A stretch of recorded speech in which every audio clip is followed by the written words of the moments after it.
السلام عليكم ورحمة الله وبركاته. الحمد لله والصلاة والسلام على رسول الله. أما بعد. প্রিয় শ্রোতাবৃন্দ,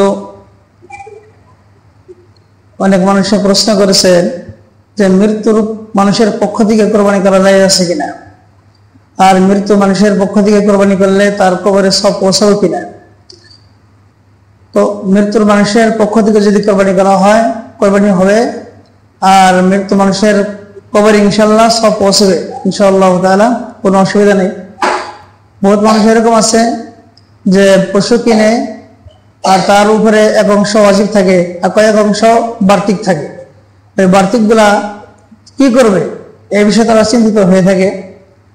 তো এই বার্তিক গুলা ইন্তেকাল যারা হয়েছে তাদের পক্ষ থেকে কোরবানি করতে পারবে ইনশাআল্লাহ তাআলা, কোনো অসুবিধা নেই।